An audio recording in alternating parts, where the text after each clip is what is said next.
we will continue the transmission in the following way. Allow us to briefly recap. You have your 15-minute time span, which is the time in which, generally speaking, the neurological pathways go from plasticity to hardwiring themselves with a new idea.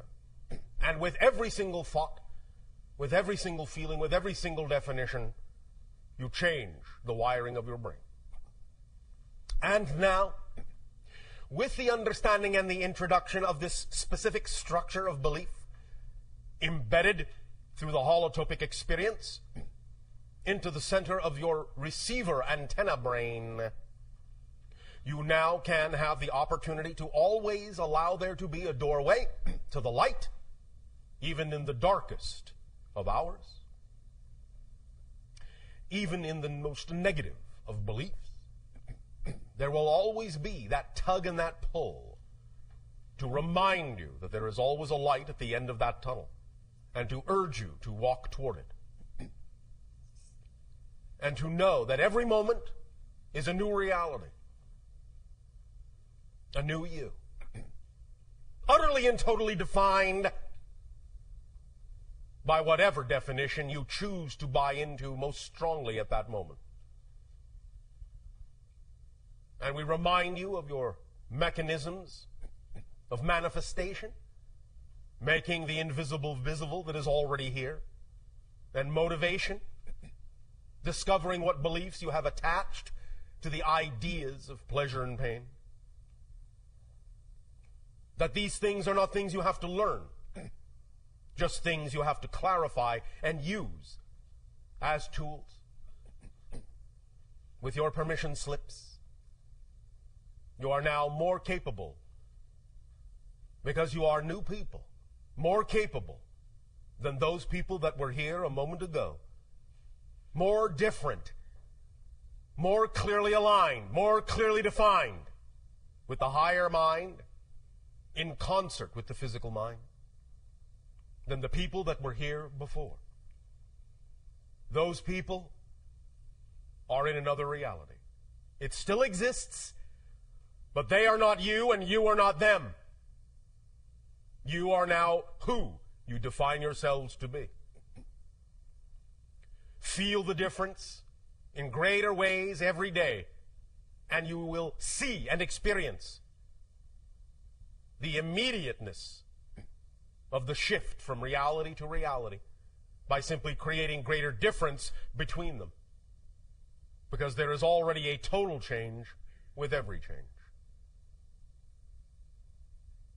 And now, in keeping with the idea of the manifestation mechanism we described, by focusing and concentrating your intention as you did in the holotopic experience, bringing your passion, your vibration of highest resonance into it, we now transfer to the other side of letting go, opening up, surrendering. Not thinking about it, changing the subject, going in a new direction, lightening up. Not worrying about it at all, letting the higher mind take care of it for you, letting the higher mind involve itself with the how your passion will manifest, of the how the synchronicity will present itself to you. This already works. You don't have to make it work. It's the nature of the structure of existence and creation itself. Let it work. Allow it to work. Relax. Let go. Be at peace.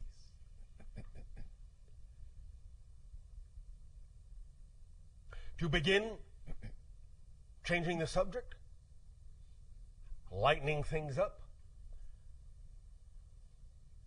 we will, first and foremost, before we engage in questions, tell a story. So relax.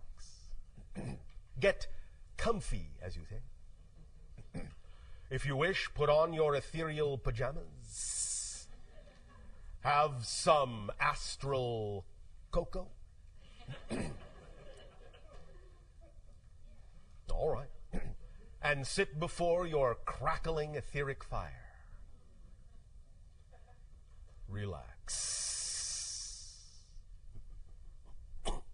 Once upon a time, on my world, when I was first training to become a contact specialist, my father and my mother brought me before a group of very experienced contact specialists, 10 in all. They related to me, each and every one in his or her turn, their stories of their first contacts with other civilizations and what they learned from the experience, what they gained, how they grew, how differently they perceived the idea of creation by having experienced another facet of creation through the auspices of a completely different civilization, and how that reflected upon us and how we could look at ourselves in different ways. Throughout the course of a day, they related their stories to me and also to my counterpart, who many of you know as Anima. And as together she and I sat and listened and absorbed and imagined and visualized the scenarios that they were painting in our minds, bit by bit we realized they were also not only just telling stories, but handing over their experience energetically, allowing us to literally live emotionally, vibrationally, mentally, through those experiences, allowing us literally to taste, hear, see, touch, feel every sensation that they had experienced in those first contacts with other civilizations, priming us for the new civilizations we would encounter, such as your own. So that by the time it came time to encounter you, we would have a wealth of experience and knowledge to draw upon, to aid and assist you, and also to allow our interaction with you to aid and assist us in seeing ourselves relative to all the other civilizations, all the other facets of the multidimensional crystal of all that is, and giving us a deeper appreciation of our connection, of our relationship as family within creation, as parts of the all that is, as parts of the one, as expressions and reflections of each other. And at the end of that day, after we had absorbed those experiences in that way, we were then allowed to be by ourselves momentarily, alone. They all left, bid us, as you say, farewell, went on their way. Anima and I were simply by ourselves in what you would call a very natural setting of trees, of grass. And as we allowed ourselves to simply remain there quietly, absorbing all that we had learned, we began to realize that the stories were not over. For as we sat there, in that resonance, in that vibration, suddenly we received stories from the rocks and the trees and the animals and the sky and the water and the air. And everything our world had to offer in its consciousness, in supporting us as the mother of us, we received from her that day. To let us know that as we ventured out among the stars, we would always carry a piece of our own home world in our hearts. We would never be disconnected from her. And that as we make contact with other worlds, other beautiful gems in space such as yours, not only is it our personage that we present to you, but the entirety of the consciousness of our world, not just the people, but the planet and everything upon it, and everything within it, and everything that it is. So that our worlds are also communing vibrationally as we speak to you as people our respective planets are also speaking to each other through the timeless void of space and time. This communication is taking place on many levels, all at once, all now, and that is what we learned that day. So be it. Kenneth.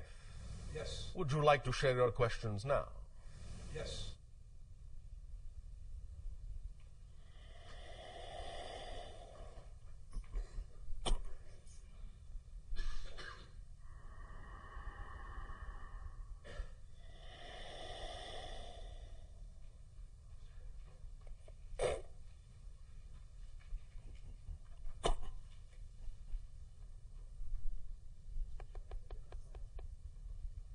Hello, Bashar. And to you good day.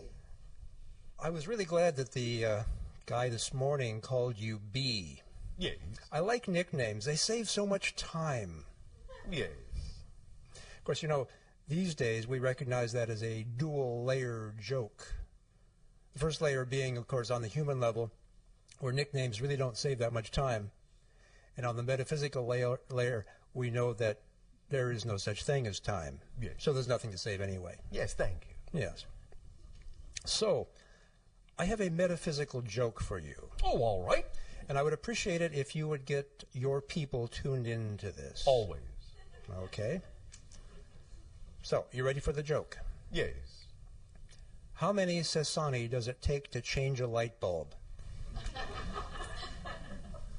Let me check. All right, we give up. How many? None. Everything changes, so the light bulb changes on its own. Oh, thank you.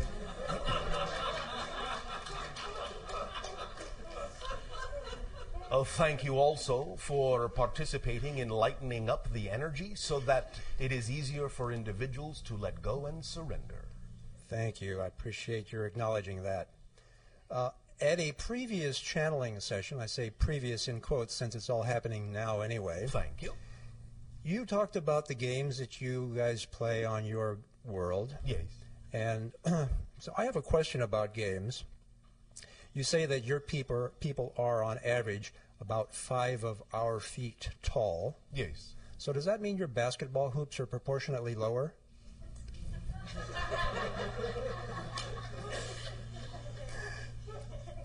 If we had basketball, they would be. Yes. And of course, that's why it's funny for us, because we all know you don't play basketball. Yes. Yeah. Although, not entirely true. Any time we make contact with a new world, there are usually at least a few of us who make an attempt to emulate some of the things of that world, including some of your games. Mm-hmm. So there have actually been a few that have attempted what you call basketball, baseball, and so forth. Uh-huh. I'm getting the picture that the balls might be balls of energy rather than physical balls. Not always. Sometimes we really wish to, as you say, get down and dirty and play like the natives. So that we can gain a thorough appreciation of the physicality that you experience in your reality when playing the game. And do you appreciate it the way we do, or at least appreciate it in your sense? Yes. Yeah, good. You realize, Bashar, that going by the single name Bashar puts you kind of in a unique category that includes Cher and Madonna. Yes. Prince, yeah. Just thought I'd make. Thank you. Anyway, now to my question. I have been reading a series of books called the I Am Discourses, Yes. which are basically discourses given by Earth Ascended Masters, primarily Saint Germain. Yes. And they use the term I Am Presence. Yes. And the concept that they refer to, I believe, is the same as the concept that you refer to when you say higher self. My question is, are these two terms truly synonymous, or are they talking about a level or a span of frequency that's different from the span of frequency that you refer to when you say higher self? It is the combination frequency. When we talk about the idea of the partnership and the relationship in perfect balance between the physical mind and the higher mind together, that can be referred to more precisely vibrationally in the way they mean it as the I am presence. Okay. So there's kind of an overlap there. Yes. Yeah. Okay. The Ascended Masters are purported to have completely, I just about used the word conquered, but I really mean gained command over physical reality in all respects. They can materialize their bodies, as I understand it, dematerialize their bodies. And this would be a level of ability for humans that is quite extraordinary, that, as I understand it, is different from the level of reality or command over reality that you guys have. And I'm not trying to make a comparison for judgmental purposes, just so that we can see that as humans we can ascend to a level of truly complete command over our reality if that's what we choose. Yes, and many individuals in my own society have that command. Is there a particular reason why some do and some don't? Yes. It depends on the path they have chosen, what it is they are teaching, what it is they have to reflect, and also to some degree the idea of what many individuals choose to do with remaining in certain levels that make it more conducive for them to interact with other beings of similar level. Mm-hmm. So what is it that they are communicating by understanding and having this command of reality that someone who doesn't have that command is not communicating? First of all, they are, as a vanguard in a sense, communicating to the entire society and constantly reflecting to them openly the potential that exists in all, so that we never forget that by having examples around us all the time. Which is what our Ascended Masters do as well. Yes. Cool. Okay. Bashar? There's that temperature again. Yeah. That's the end of my questions. Bashar, get out of my way. I'm coming through. Shivai. Shivai to you. Thank you. K. Welcome, B.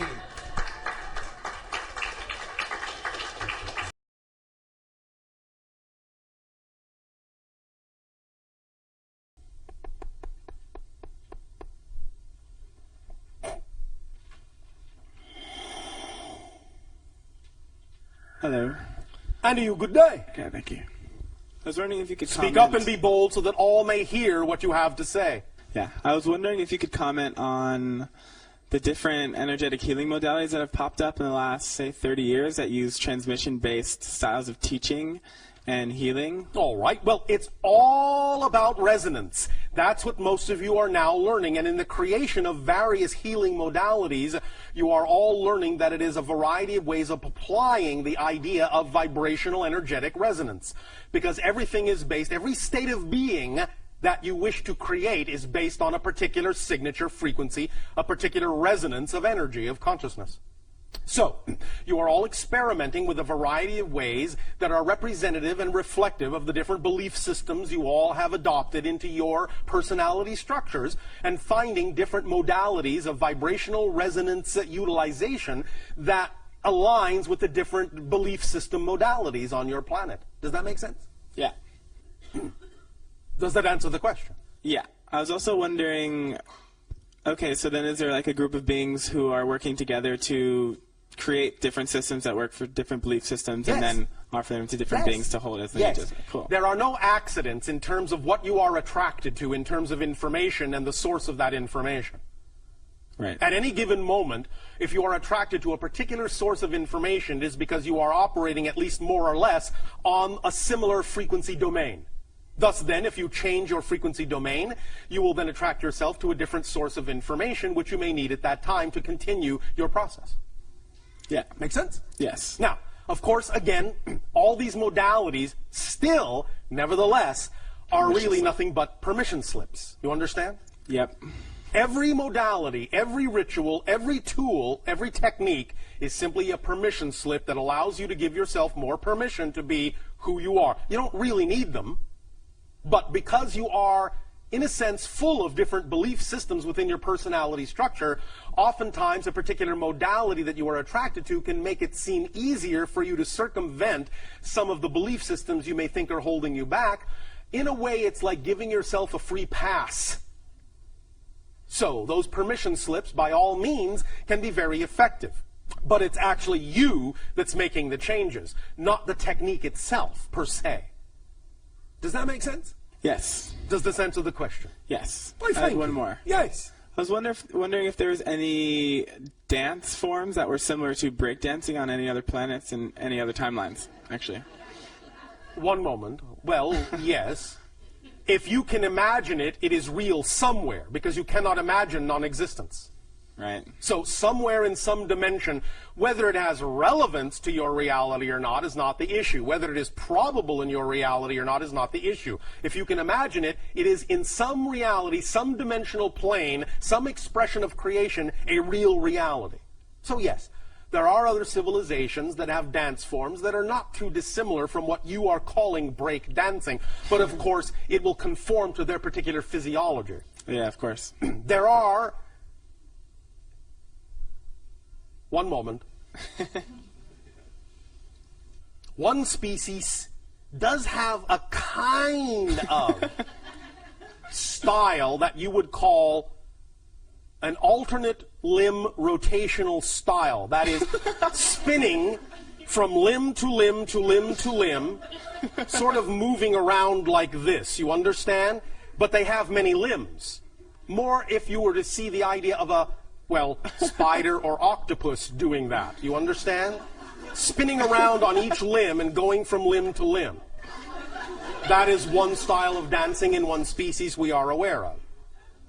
I suppose you could say it's sort of like breakdancing, but not exactly as humans express it. Yeah. Does that answer your question? Yeah. Anything else? Yeah, I was wondering if that you could give some revelation to the different species and their contemporary updated agendas in relationship to humanity. And well, that would take a little while. More time than we have within the context of this transmission. But generally speaking, understand that there are about, at any given moment, 15 to 17 different species that are in some way, shape, or form connected to the overall agenda of your expansion of consciousness. All right? In other words, you have lots of friends looking out for you, watching your back in high places. You follow? Yeah. Does that answer the question?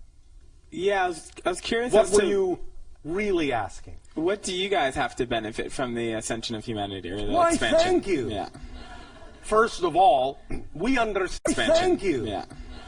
First of all, we understand that we are all one. We are all connected.